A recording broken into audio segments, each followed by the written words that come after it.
कि हर घर में एक बूढ़ी काकी रहती है, जिसने अपने जीवन के सारे पड़ाव पार करके अंतिम पड़ाव में बस अब ऊपर वाले से यही प्रार्थना कर रही है कि हे ऊपर वाले, अब इस धरती लोक से ले चलो। ऐसी ही एक बूढ़ी काकी जो है हमारे पड़ोस के घर में भी रहती है। उन्हें स्वादिष्ट भोजन बहुत ही ज्यादा पसंद है। जब भी कहीं से कोई घर में पकवान भेजता है तो अनायास ही उन्हें पता चल जाता है कि घर में कहीं से कुछ बनकर अच्छा आया है।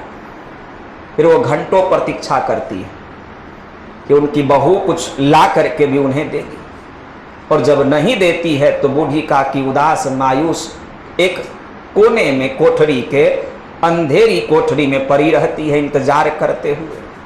उनका एक बेटा है काफी होनहार, बहू काफी समझदार है, घरेलू महिला है, घर के सारे कामकाज को अच्छे से संभालती है, और उनकी एक पोती है जिसका जन्मदिन काफी नजदीक है। और बूढ़ी काकी हर दिन यही सोचती है कि जब उनकी पोती का जन्मदिन होगा तो उस दिन अच्छा खाना मिलेगा, पूरियां मिलेगी, हलवा मिलेगा, खीर बनेगा, मिठाई मिलेगा। कई दिनों से उनके मन में यही अरमान मचल रहे हैं कि कैसा होगा उस दिन, थाली में सजा के बहुत सारा खाना मिलेगा। आखिरकार एक एक दिन गिनते गिनते वो दिन आ जाता है। शाम का समय है, बहुत सारे मेहमानों का चहलकदमी बाहर में लगा हुआ है, बहुत सारे लोग एक साथ बोल रहे हैं, और बूढ़ी काकी ये सारा चीज सुन रही है कि क्या क्या बन रहा है बाहर में। पूरियों का सुगंध उनके नाक तक पहुंच रहा है और उनके जिह्वा को ललचा रहा है। कई घंटा तक उस कोठरी से वो हर चीज को एहसास करने के बाद जब बर्दाश्त नहीं हो पाता तो उससे निकल करके जहां हलवाई पूरियां तल रहे होते हैं वहां जाकर के बैठ जाती है। नंग धरंग, पूरा शरीर पे कपड़ा भी नहीं ढंग से, और वहां बैठ करके वो जीभ निकाल करके पूरियों को देखने लगती है।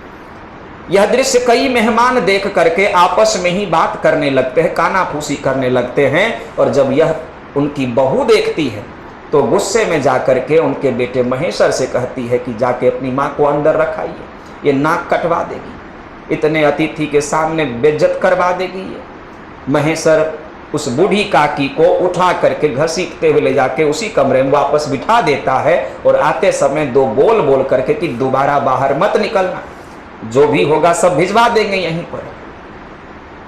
फिर सारे मेहमान एक एक करके जो है खाना खाने लगते हैं। सब लोग आपस में मस्त गीत गान चल रहा है। बहू भी उस सब कामों में इतनी उलझी रहती है कि उसे ध्यान ही नहीं आता है उस बूढ़ी काकी का। जब रात में सारे मेहमान एक एक करके जाने लगते हैं तब महेश्वर को अपनी माँ का ध्यान आता है। तब वो अपनी बेटी के हाथों एक थाली में कुछ बचा हुआ भोजन पहुंचवा देता है। बूढ़ी काकी टूट पड़ती है उस भोजन पे। वो लगातार जो है सो उसको इस तरीके से खा रही है, एक बार में पूरा एकदम मुट्ठी भर के उठा के खा रही। इस बरसों से उसकी भूख जो है मिटी ना हो। थाली कुछ ही देर में साफ हो जाता है, लेकिन बूढ़ी काकी का भूख नहीं मिटता है। वो अपनी पोती से कहती है, गुड़िया जहां मेहमान सब खाए हैं उस जगह पे मुझे ले चलो। वो बाहर निकल कर देखती है, जहां मेहमान खाए हैं वहां कुछ भोजन नहीं बचा है। फिर वो कहती है जहां भोजन बना हो वहां लेकर के चलो। वहां भी जाती है, लेकिन वहां कोई सामान नहीं दिखता।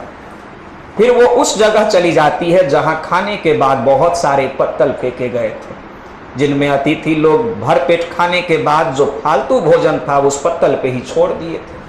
गांव के कुछ कुत्ते आवारा जो है उन पत्तलों को नोच नोच करके खा रहे थे, और उन्हीं कुछ पत्तलों में मिठाई, खीर और कई तरह के पकवान के शेष बचे हुए थे।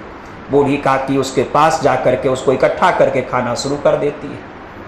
तभी जो है सो गुड़िया चिल्लाना शुरू कर देती है, अपनी माँ को बुला लेती है। और यह दृश्य जब उसकी बहू देखती है तो उसे गुस्सा आता है पहले, फिर अपने पति को झल्लाते हुए कहती है कि ये किसी लायक नहीं है, ये पूरा गांव समाज में हम लोग को बदनाम करने के लिए है। लेकिन जब वो इस दृश्य को देखती है तब उसे अपने ऊपर भी घृणा होता है कि आज इतने सारे लोग भोजन किए, इतने सारे लोग खाना खाए, सबने आशीर्वाद दिया, और घर के ही अंदर जो हमारी जो अभिभावक हैं, जो घर की मुखिया हैं, जो घर की सब कुछ है, वही भूखी रह गई, और उन्हें इस तरह से जो है खाना बाहर से खाना पड़ रहा है।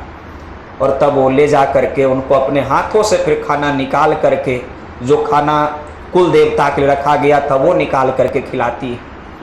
और तब जो है बूढ़ी काकी तृप्त होकर के उस बच्ची को आशीर्वाद देती है कि फिर तुम्हारा जन्मदिन बरसों तक ऐसे ही मनाया जाए। इस कहानी से क्या सीख मिलती है कि बाहर के 84 लाख देवता को खुश करने से कुछ नहीं होगा। अगर घर में जो एक देवता है वही अगर आपको नहीं दिख रहे, वही अगर नाखुश है, तो बाहर के सब देवता का आशीर्वाद बेकार है। और ऐसी कहानियां लगभग हर घर में कभी ना कभी घटित होती है कि हम किसी का अनादर कर देते हैं अनचाहे भी, और बाद में जब एहसास होता है तब तक वो आदमी बड़ी कष्ट से गुजर चुका होता है। तो ये है बूढ़ी काकी। और ये